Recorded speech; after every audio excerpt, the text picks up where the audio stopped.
31 March 1504 રોજ શીખોના બીજા ગુરુ અંગદ દેવજીનો જન્મ પંજાબમાં થયો. તેમનું સાચું નામ લહાના હતું. તેઓ શીખ ધર્મના પ્રથમ ગુરુ નાનક દેવજીના શિષ્ય ભાઈ હતા. ગુરુ નાનક દેવજી તેમની ભક્તિ અને ક્ષમતાથી એટલા પ્રભાવિત થયા કે તેમને તેમના પોતાના અંગ માનીને તેમનું નામ અંગદ રાખ્યું.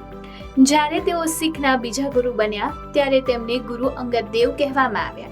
કહેવામાં આવે છે કે ગુરુ નાનક દેવજીએ અંગદ દેવજીની 7 વખત પરીક્ષા કરી હતી અને આ 7 પરીક્ષાઓ પાસ કરીને તેઓ ગુરુ બન્યા. 31 માર્ચ 1959 રોજ તિબેટના ધર્મગુરુ દલાઈ લામા તિબેટની રાજધાની લાહસાથી ભારત પહોંચ્યા. હકીકતમાં માર્ચ 1959માં સમાચાર ફેલાવવામાં આવ્યા કે ચીન દલાઈ લામાને બેઇજિંગમાં બંધક બનાવી રહ્યું છે.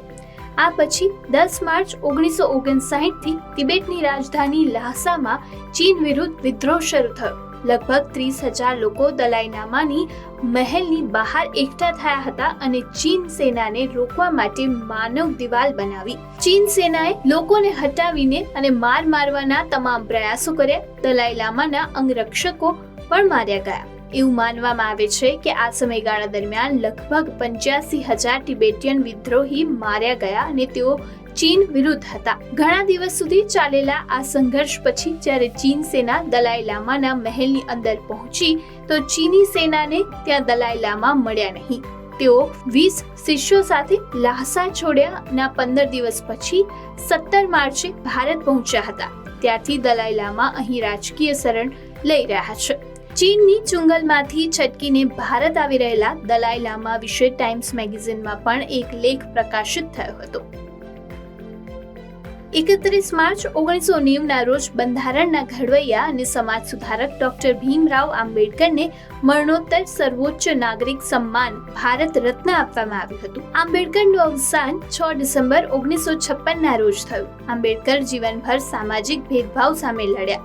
તેમણે ભારતના બંધારણના મુદ્દામાં પણ મહત્વની ભૂમિકા ભજવી. આંબેડકર સમાજમાંથી ભેદભાવ દૂર કરવા માંગતા હતા. તેમને દલિત બૌદ્ધ ચળવળ માટે લોકોને પ્રેરિત કર્યા અને સમાજમાં અસ્પૃશ્યો સામે ભેદભાવ સામે ઝુંબેશ કરી. આંબેડકર હંમેશા કામદારો, ખેડૂતો અને મહિલાના અધિકારોની વાત કરતા હતા.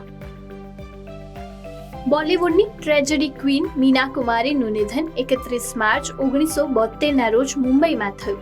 તેમનું મૃત્યુ લીવરની બીમારીને કારણે થયું. એવું માનવામાં આવે છે કે તેના લીવરની સમસ્યા વધુ પડતું દારૂ પીવાના કારણે થઈ હતી. મીના કુમારીએ બિરજુ બાવરા, દિલ અપના ઓર પ્રીત પર આઈ, ભાભી કી ચૂડિયા, મેરે અપને, બહુ બેગમ જેવી ડઝન એક સફળ ફિલ્મો કરી છે. મીના કુમારી હંમેશા ચર્ચામાં રહે છે.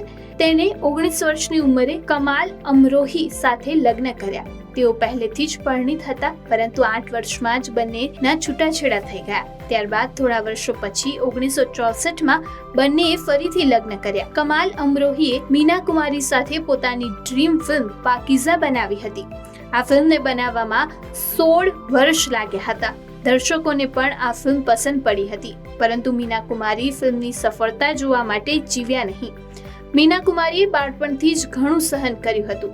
ફિલ્મી પડદા પર પણ મીના કુમારીએ ઉદાસી પાત્રો ભજવ્યા હતા.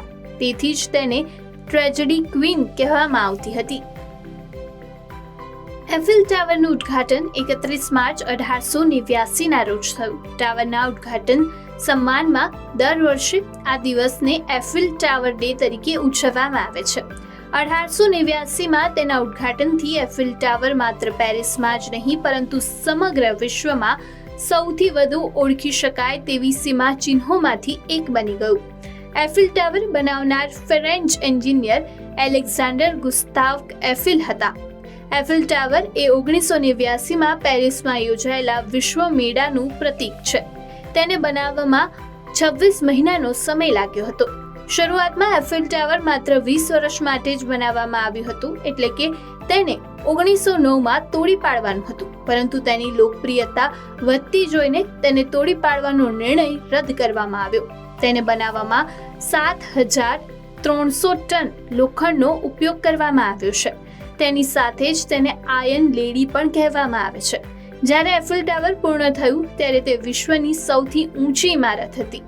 જે તે સમયે તેના સર્જક ગુસ્તાવ એફિલ ધાતુના બાંધકામમાં ખાસ કરીને પુલ નિર્માણમાં નિપુણતા મેળવી હતી.